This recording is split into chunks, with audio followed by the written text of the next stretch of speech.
There's a trap hidden in plain sight. Not in the markets, not in the policies, not in the fine print of a contract somewhere. It's closer than that. It's in the story we tell ourselves about how money works. Every society, every generation, every boom cycle tells itself the same story. We've learned. We're smarter now. We have better tools, better data, better safeguards. The mistakes of the past? Those were made by people who didn't understand what we understand. And then, like clockwork, the trap springs.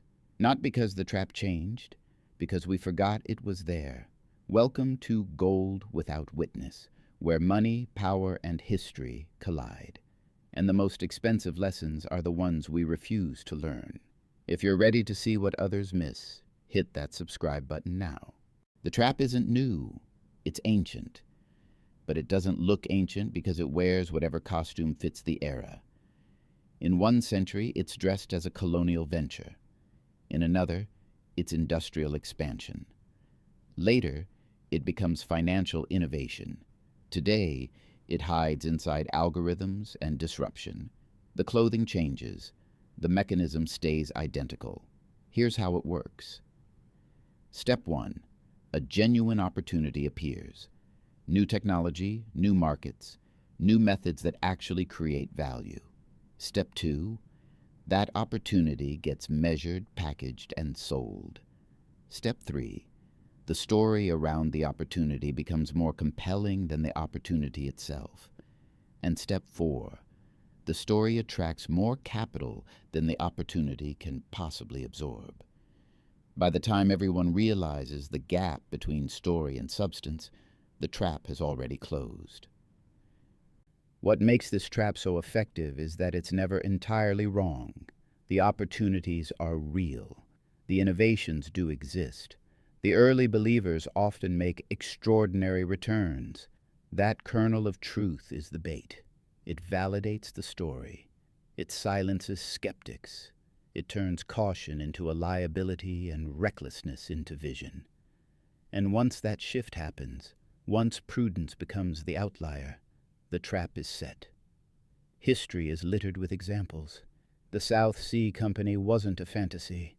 It had real ships, real trade routes, real potential. The railroads in the 1840s genuinely transformed transportation. The internet in the 1990s actually did change commerce. The housing market in the 2000s was responding to real demographic demand. Every trap begins with something true. What kills people isn't the lie. It's the exaggeration of truth until it becomes indistinguishable from delusion. And here's the cruelest part. The people who spring the trap aren't villains. They're believers. They've seen the evidence. They've done the math. They've watched prices rise and portfolios expand, and skeptics proven wrong month after month. By the time the trap closes, they're not lying to others. They're lying to themselves, and that makes them the most convincing salespeople in the world. You'd think education would help. That knowledge, experience, and expertise would make people immune. It doesn't. In fact, in many cases, it makes them more vulnerable, because intelligence gives people something dangerous, the ability to rationalize. The smarter you are, the better you are at building elaborate frameworks that justify what you already want to believe. The trap doesn't target stupid people. It targets optimistic ones, ambitious ones, people who see opportunity and want to capture it, people who believe they can spot the difference between genuine innovation and hype, people who think that because they understand the mechanics, they control the outcome. That confidence, that belief in your own discernment, that's not armor. That's the entrance fee. Look at who gets caught. It's not just amateurs. It's economists with doctorates, bankers with decades of experience, regulators who wrote the rules, investors who survived previous crashes. These aren't people lacking information. They're drowning in it. They have models, projections, historical comparisons, risk assessments, and none of it saves them. Because the trap isn't in the data, it's in the interpretation. in the assumptions, in the quiet certainty that this time the variables have aligned differently. There's a particular danger in expertise.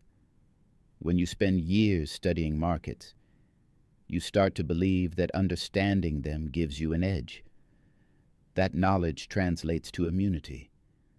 But markets don't care what you know. They care what everyone else believes.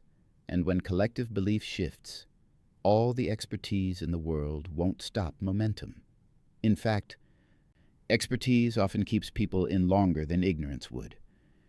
Because walking away feels like admitting you missed something. And experts are trained never to miss anything. This is why the trap claims professionals and amateurs alike. It's not an IQ test, it's a psychology test. And human psychology has the same vulnerabilities whether you have an MBA or a high school diploma. Greed looks the same in a boardroom and a living room. Fear feels identical whether you're managing billions or thousands. The trap doesn't discriminate. It just waits for you to convince yourself you're different. One of the trap's most powerful features is the illusion it creates of safety. Modern financial systems are built to look stable. There are central banks monitoring liquidity, regulatory bodies writing rules, trading systems with circuit breakers, insurance mechanisms for catastrophic losses, layers upon layers of infrastructure designed to prevent disaster. And that infrastructure does exactly what it's supposed to do. It makes people feel safe, which is not the same thing as making them safe. Control is a story we tell ourselves, a useful story often. It allows commerce to function, investments to happen, economies to grow. But it's still a story. The actual control we have is limited, reactive, and dependent on conditions remaining within expected parameters. The moment those parameters shift, the moment something genuinely unexpected happens, control evaporates faster than confidence. History keeps teaching this lesson, and we keep refusing to learn it. In 1907, the entire American financial system was days from collapse, until one man, J.P. Morgan, locked the country's most powerful bankers in a room until they agreed to save it. That's not control. That's improvisation masquerading as control. In 2008, central banks around the world had to invent policy tools on the fly because their existing frameworks couldn't handle what was happening. Again, not control, reaction. But admitting that control is limited creates a problem. If people truly understood how much of the system runs on confidence rather than certainty, on best guesses rather than perfect information, on hope rather than guarantee, they might stop participating. So the illusion persists, not because it's accurate, but because it's necessary. And the trap feeds on that necessity. This is where things get uncomfortable, because the institutions we trust to provide control are run by people facing the same incentives, the same pressures, the same cognitive biases as everyone else. They're not immune to the trap. They're just sitting in a different part of it. Their decisions are constrained by politics, by public opinion, by career considerations, by the same short-term thinking that infects every level of human activity. Expecting them to be omniscient guardians isn't realistic.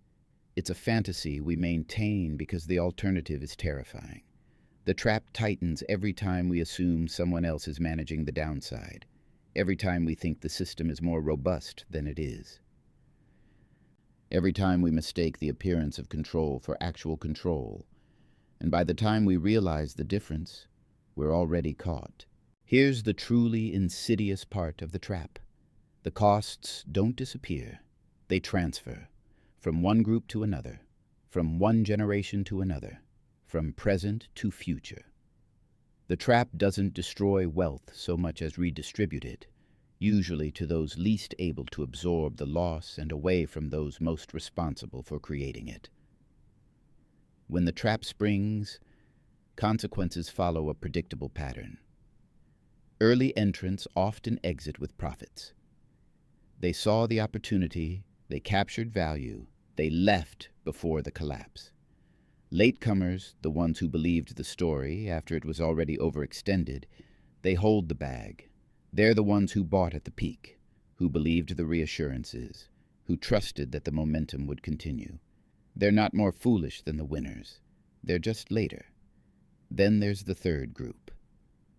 The people who never participated at all, who didn't own the assets, didn't make the bets, didn't believe the hype. You'd think they'd be safe. They're not. Because when the trap closes on a large enough scale, everyone pays. Through inflation, through bailouts funded by taxpayers, through economic contractions that destroy jobs and opportunity, through austerity measures that cut services and support, the trap doesn't respect boundaries. It reaches everyone eventually. This transfer mechanism is why the trap keeps working. The people who set it, the early believers who profit, they walk away. They don't carry the cost. The cost gets socialized, spread across populations, stretched across time.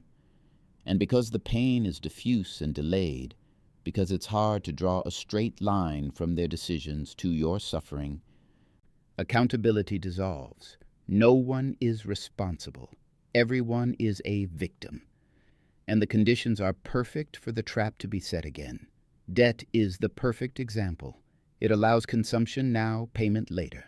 Politicians love it because it delivers benefits immediately and pushes costs beyond their term in office. Corporations love it because it amplifies returns and pleases shareholders in the short run. Households love it because it enables lifestyles they couldn't otherwise afford. Everyone's incentive is to keep borrowing. No one's incentive is to stop, until stopping is no longer optional.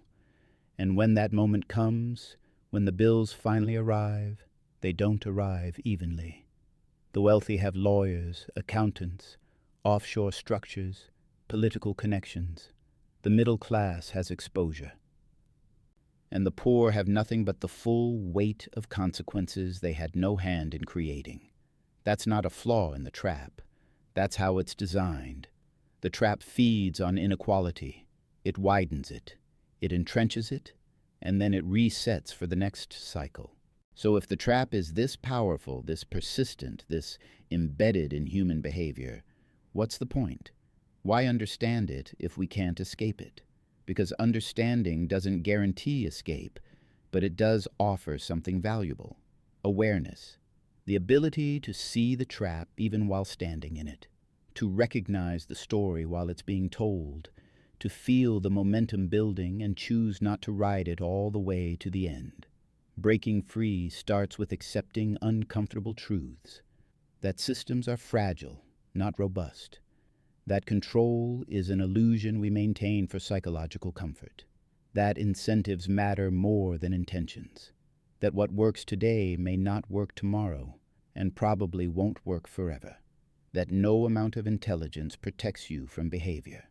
These aren't pessimistic realizations, they're realistic ones. And reality, however uncomfortable, is the only foundation worth building on. The next step is rejecting the seduction of certainty. The trap thrives on people who are certain. Certain they understand the market. Certain they can time the exit. Certain they're smarter than history.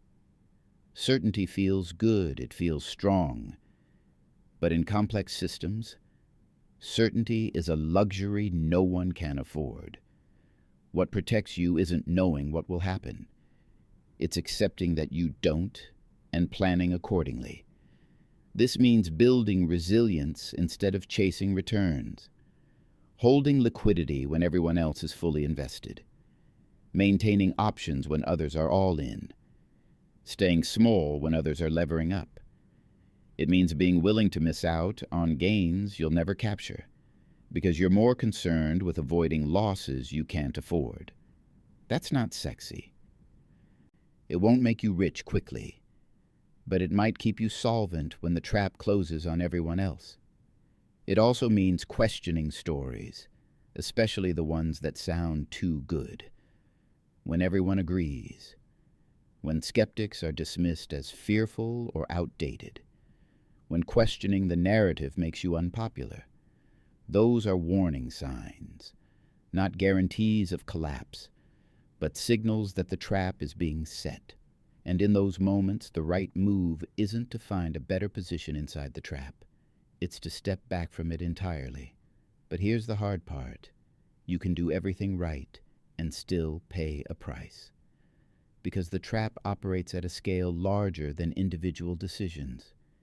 You can avoid the bubble, refuse the debt, stay liquid and careful, and still get caught in the aftermath when the system breaks. That's not fair. But fairness was never part of the equation. The trap doesn't care about justice. It cares about momentum. And once momentum builds, everyone's in range. So what do? You stay aware. You stay skeptical. You accept that safety is relative, not absolute. You build buffers, maintain flexibility, and remember that the story always sounds most convincing right before it collapses. You recognize that every generation will believe it's different, that this time the trap has been defeated, that we've finally figured it out. And you remember that they're wrong, not because they're stupid, because they're human. The trap isn't going anywhere. It's woven into how economies grow, how markets function, how humans respond to opportunity and risk. Defeating it completely isn't possible, but recognizing it is. And that recognition, that awareness, that refusal to believe the story just because everyone else does, that's not nothing. That's the difference between being a victim and being a survivor. As this year ends, carry that lesson forward.